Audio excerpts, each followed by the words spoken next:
Hey you guys, it's Britt. Tonight we're here with a little update on the Dougherty Dozen. I had some opinions, naturally, about some of the most recent content that Alicia has been putting out, and I also wanted to review an older video with you guys as well that I think is really important.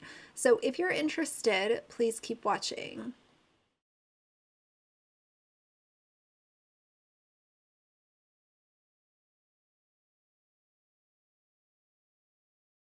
All right, you guys, so first things first, I want to take a look at this older video with you guys. The safety of her kids is something that I talk about quite often. It is one of the biggest red flags that I see on her channel. It's constantly oversharing. It's constantly just kind of giving an open door invite to anyone who might want to meet them in real life, meet one of her kids in real life, because a lot of the activities that her kids go to, they are not supervised by Alicia, and they're with, you know, the instructor, the teacher, the coach, whomever it is that is running that activity, and Alicia's at home, or Alicia's doing something else with one of the other kids. So to tell people that your child is there, especially when you're not there, is not okay. And I know that some people think that she is just super mom, and I'm not going to really get too far into that tonight. You guys know how I feel about that. Just because you feed and clothe your kids does not make you super mom, and that's my opinion. That might be a hot take or a very unpopular opinion. Don't really care. I think that super mom would want to protect her kids. A day in the life of our family of 12 near Rochester, New York. So of course she shows the front of her house. We all know that everyone knows where they live. She has made no attempt to try and get her information off the internet, to try and make sure that it doesn't spread any further. And I understand the whole stance of, well, I didn't know we were going to become this popular on social media. I had no clue. But then you did know, and you still didn't do anything to fix it. And you laughed when the idea of people knowing where you live came around.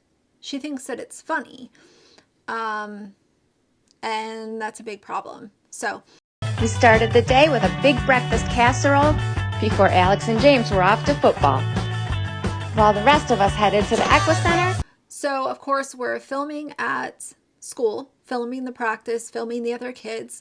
Then we go to horseback riding lessons, and she literally shows the name of the ranch, and this is super easy to find. It would take someone 5 seconds, and this is most likely an establishment that she still works with, because I know that one of the kids is in horseback riding lessons. So chances are that's where this child is going. Again, I can't say that for sure, but I mean, when your kid is in horseback riding lessons, let's be honest, usually if you like the instructor, you're going to continue to go to this place where this instructor works. To watch the girls in their horseback riding show. Then we all met at home for some lunch and to play some cards with Nana before I headed out the door to take the twins to their hip-hop. And now we go to dance class, and this is again very easy to find, list their website, and this is a one-of-a-kind type of establishment. This is not something like Target or Walmart or even Wegmans. When you're shopping at or you are a client of these really specific businesses like Alicia is, to me, it's important to not advertise it all over the place. Because guess what? Next week, when you put out your schedule days ahead of time and horseback riding is on there, people are going to know where horseback riding takes place. It is so important to make changes as your channel grows. I understand fully that when you start doing social media, nobody knows where it's going to go. But once you start to see the growth and you're signing on with a talent agency that is quote unquote gonna make you famous, which they are signed on with a talent agency, then it's on you to say, okay, this thing's actually going somewhere. What can I do to get our info off the internet? But instead, she just contributes to it and continues to overshare, putting her children in harm's way. Dance class. After that, the twins and I had to run some errands to Tractor Supply and the post office. I mean, literally like dropping pins exactly where you run your errands. Your post office isn't changing because you have your P.O. box and it's been the same P.O. box for a very long time now. So all that people have to do now is stake out at the post office and wait for the Dougherty van to show up, which everyone knows what kind of vehicle Alicia drives. Everyone knows that it has the tag Dougherty Dozen on the back of the van. All that they would have to do is hang out at the post office. Then we headed back home, where Uncle Eric, Aunt Kirsten, and baby Amelia came over for some swimming and charcuterie snack time. I'm sorry, I know this is going to be an unpopular opinion, but I was talking to one of y'all over on Instagram, and we kind of got on the topic of these snack boards that she makes all the time. Sometimes they're decent. I'll give it to her. Little cheese and crackers and a little fruit, I love it. But sometimes the combinations that she puts on these snack boards, just so that they're like color coordinated or matching a certain theme, nobody wants to eat watermelon and pepperoni. I don't know. To me, the combinations just get very weird sometimes. And I know that some people are like, oh, you know, whatever. Have your opinion. I have mine. Half the time I think they look disgusting. We decided to get takeout for dinner and call it a day. Bon appetit! I want to read a few of the comments from this video. Of course, they got takeout. What's new? Speaking of takeout, before we read some of the comments here, I want to share with you guys that the pizza place that Alicia constantly gets her pizza from, she's talked about them many times, she shows it in TikToks all the time, they were recently shut down for paraphernalia being found in the kitchen, and allegedly there were drugs that made its way into food that was coming out of that kitchen. This was local news and it was all over Facebook, so it's not a secret. It's not something that nobody knows about. That location is temporarily closed, but the thing that I think about is just yesterday, she put up a TikTok where she ordered from the same place, just a different location. Now, some people might say, oh, well, it was another location, so it doesn't matter. Here's my whole thing. If there is a restaurant chain that is closed down for paraphernalia being found in their kitchen and allegations of drugs making its way into food that was served to me or my children, there is no way that I would ever give a penny to that establishment again, just out of a safeguard. It's not to say, anything bad about people that are going through the disease of addiction. That's not it. But it's safeguarding your family and yourself from mistakenly ingesting something that could literally kill you. So you just go to the other location and just keep going. Someone said, the only thing I don't like about this video is literally any freak has a general idea of where this family lives and where they could find them if they really wanted to. And that has 761 likes. It was from 6 months ago. Then we jumped to 3 days ago. The fact that nearly every comment is asking her to stop sharing privacy info, yet here she is 6 months later still doing the same thing, just really shows how careless and ignorant Miss Alicia is. And I don't even think that it's ignorancy. I think that it's just carelessness, lack of wanting to place safeguards, because that would limit her content, and content is everything to her. I mean, this woman literally, her screen time, I'm not even exaggerating, it has to be 18 hours a day. In between, I would say 15 and 18 hours a day. I happened to look through her comments section on the TikTok that I told you about, where she was advertising for that pizza place, just a different location that isn't temporarily closed. And I was looking through the comments. I mean, she responds to comments, which usually I would applaud someone for doing. That's amazing. But the problem is everything else. So you can look at, oh, she's replying to comments and say that that's good. But at the end of the day, when you look at all of the other problems, I don't really care that you respond to comments, because I know that that's taking your attention away from your children and focusing on responding to people that are leaving comments on TikTok. Like, your presence is required and it is yearned for from your children. Next comment, Alicia, please change this video for your own safety. How about not for her own safety? How about for the safety of her kids? Because they have no choice in the matter. If she wants to tell everyone under the sun where she frequents and where she lives, that's her business. But as long as she has children under her roof who are counting on her for their safety and security, no, not okay. I love your videos and the sense of calm they bring, but you just showed the school color of your son's school, the area you live in, and so many places you and your family frequent. Please, for your own safety, take the locations out. And of course, this is still live. It's a public video. She doesn't care. She has just kept on moving along, continue to overshare, continue to show people that she literally does not care and she's going to do whatever the fuck she wants to do. And I agree with this comment, except the fact that, how about not for Alicia's safety? Let's talk about the safety of her children, who are minors and have no idea the impact and amount of weird that is floating around on the internet. Next comment. I used to do Vine and YouTube. Stalkers can be insane. Instantly made me shiver when you showed your entire home plus maps. Love your videos, but even though you're good people, not everyone who may come upon this video will be. And honestly, I hate to use her as a great example, but I think of someone like Auntie Lauren. I don't care what anyone says, Auntie Lauren is a weirdo. And I would not just jump to that conclusion. I have seen a fair amount of her movements online and the way that she adores this family that she is not an aunt to. She has no relation with the Dougherty kids.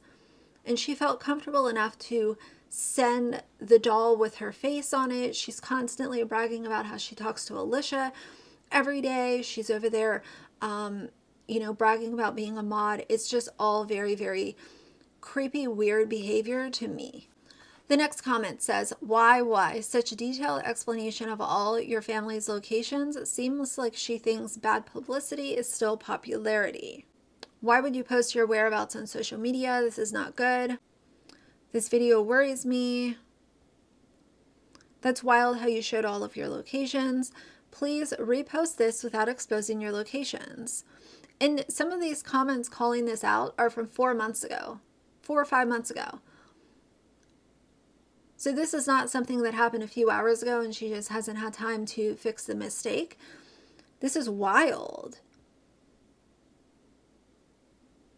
Someone else said, seriously, I live really close to y'all. What a nice surprise. Which, who knows who this person is? They have a duck for their avatar and their name is not in their username. Can I get to 10,000 subs? Blah, blah, blah, something. Who knows who this person is? And Alicia just gave them all of the info that they needed to be able to recognize that they are neighbors with Alicia. You might want to be careful about what you post on social media. Please re-upload without the location. Keep your family safe. It's so dangerous nowadays on the internet. Please, please, please. One word, oversharing. Please delete this and re-upload with no locations. Yeah. Oh, look, you guys live less than an hour from me. I'm in West Seneca. And again, person with a cat as their avatar and some Delaney Myers. Who knows if Delaney is even a real person? I have no idea. But you just never know who's behind that avatar. And as I said, I really don't want to be a broken record, but this is my biggest issue with Alicia is the oversharing and lack of safety and privacy for these kids. If you're going to be on social media and you want to tell people what Starbucks you go to, what mall you shop at, where you work, where you live, where your mom lives, where your dad, his favorite restaurant is. That's something completely different than just opening up everything to subscribers, all for the sake of some internet clicks and views. It's actually quite sad when you sit back and look at how driven people are by clicks and views. And I know that that's the gig, and a lot of people make it a full-time job and whatever. But I think that there's a shift where you can really see where someone went from, okay, this is cool, I'm, making this little channel that I'm working on and it's really great. And then it's like a switch flips.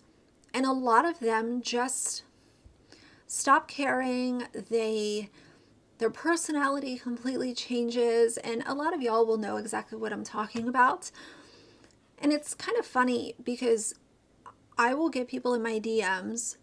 A lot of them are Dougherty Dozen subscribers, Love Meg subscribers, Brianna K, whomever. And they'll come to my DMs and they'll just say, thank you for making the content that you make. Your channel is going to blow up. Please don't change. And first of all, I don't know if my channel is going to blow up. I'm very happy where I am right now. I'm very grateful, feeling very, very thankful every single day, because I really never thought that my channel would be even remotely the size that it is now. And I mean that from my heart. But the thing that I always hear is, please don't change. Please don't, a year or 2 years from now, turn into someone that is unrecognizable. And I feel that. And I've seen so many of at one point in time, my favorite YouTubers change. And it sucks and it's disheartening. But I think because I've seen so many of them change and become so driven by clout, clicks, views, money, I also have my antennas up for that. And I look at myself and think, how is it going to be perceived? Like, how are people going to take this in? And I know that a lot of people just don't like my opinions, and that's something a little bit different.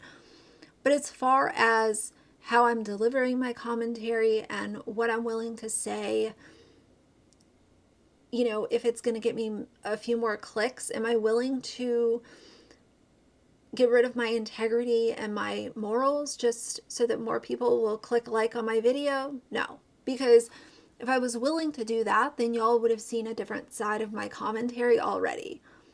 Because I realize that sometimes the off-the-wall, crazy commentary channels can grow. I get that because it's kind of like a show. It's like entertainment. But that's just not who I am, and that's not who I will ever be.